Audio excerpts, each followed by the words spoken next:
Hey, good evening on this Saturday, the 30th of May. Have you taken control of your day? And if not, why not? Uh, that's why I come on here. Like I say, in the beginning of all of these, I explain that whole thing.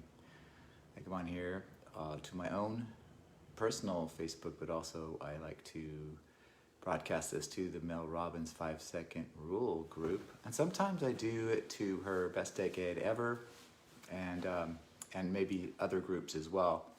It has to do with mindset and improvement. There we go.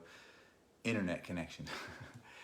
Yeah, it'll just be a little blip, but sometimes the internet connection is disrupted. But so yeah, I like to come on here and talk about taking control and living your day with intentional thoughts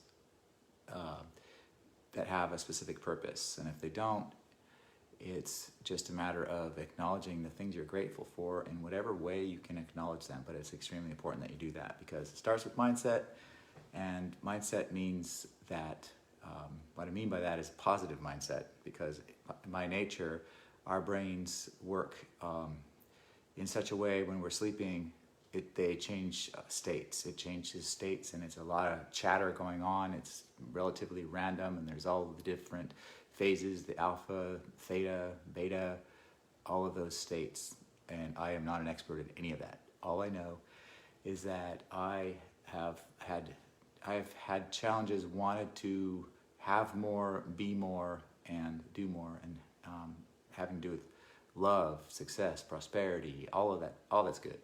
And none of that bad stuff, right? Who wants that? I don't think any of us do. So in order to do that, you've got to be willing to change, willing to take an inventory of what you have, what you're working with, and what ways you can overcome those things. And it doesn't help when you're interrupted or programmed by your phone, by the news, and there's a lot of bad stuff out there, a lot of bad news.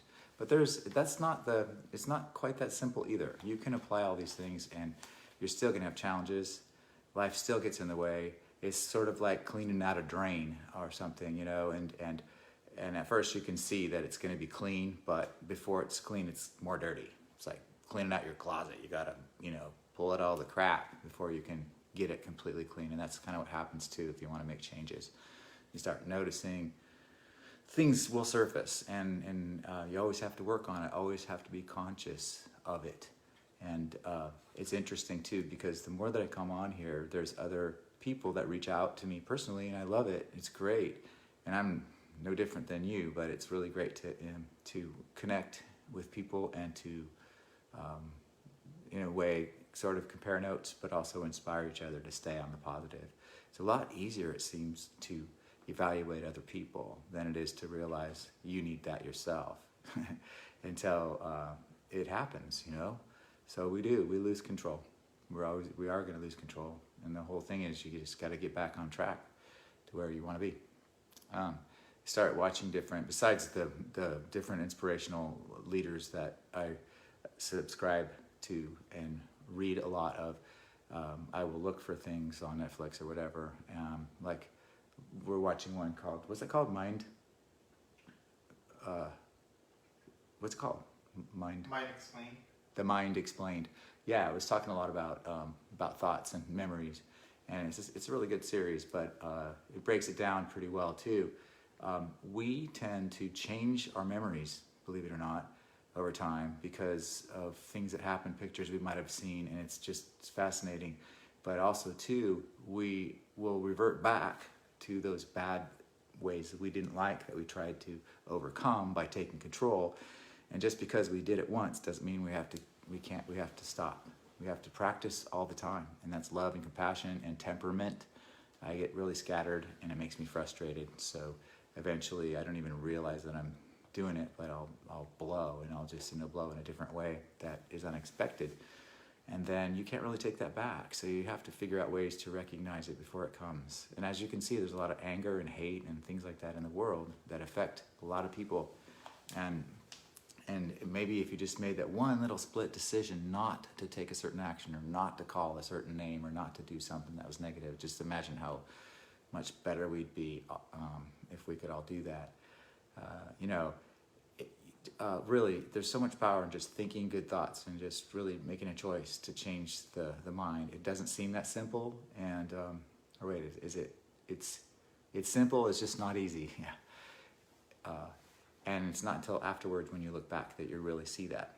So I think it's really critical, especially in these times, to recognize those things. And it's interesting when you start to talk to people and everybody's going through old photos and old memories, and to see that very thing that I said before, how things kind of change and people see things differently. Where there, that internet went down, it came back. So what I'm saying is that is a potential cause for, you know, conflict or disagreement. It's like, oh no, that's not what happened. Yes, it is. No, it's not. Yes, it is. And then by then you're fighting, and it's like, what? Why? You just only have right now, and everything you do right now is going to influence what happens later. So might as well make now the best in all the different ways. Also, too, when you're listening to somebody else come up with, you know, I did a thing last night on forgiveness, and somebody asked me, I said, how do you forgive somebody that's done me, you know, really bad, done me wrong?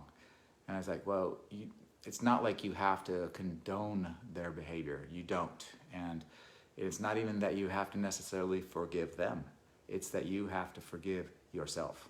And that's all you can do. You can't control those actions of what other people did. And if it's something that was bad enough to where you want to put together some sort of justice force, then by all means do that. But I think, I almost guarantee, as you start that process, you're going to realize, is this worth it? Is it worth all my time and energy to do this? Or should I just focus on myself, being my best self, and let the evil or the haters or whoever it was that did you wrong, just let them deal with their own karma, because they will, you know? But the more time you focus on it, the more it's going to happen. Seriously, energy flows where focus goes. And I forgot which of the gurus says that, but I like it. It works. It's true. So I just want to be happy and help other people, and just want a whole lot of love and prosperity. And prosperity, by that I mean the love, contentment, you know, because there's no amount of money that's going to bring that to you. You know, money's good, but, you know, without being a whole person, what have you got? And then there's people that have money that just sit on it because they don't want to spend it, right? Because they don't think they deserve it. There's all of that. There's a whole big old philosophy. But anyway, I've probably said enough. I just wanted to come on here like I usually do to ask you if you've taken control by starting out with purpose and intention to make it the best day you can, and programming the things that you want to get done, and focusing on your dreams and visions and goals, and taking steps toward that. And if there's anybody that's struggling that you know of, if you can reach out and help them, you're gonna feel so much better about yourself, but you're also going to literally contribute to the greater good. And I think I'll see who's on here. Hey Mirka, hey Colleen, and hi Heather, hey Fran, hi Colby, hey Tony, hey Shane. Awesome. I'm glad that you got to see my life too. I've missed you. I saw your post with your girl. I love seeing everybody's posts with their kids and stuff that's good and happy, and none of that, you know, other stuff. I think that's what social media is for, sharing, you know, good things. Because we have enough of the bad stuff just flowing at us, don't we? Or kind of like going toward us. So have an amazing weekend. And if you're another part of the world, happy Sunday. And do something good for someone else, but especially yourself. And we'll talk to you again soon. All right.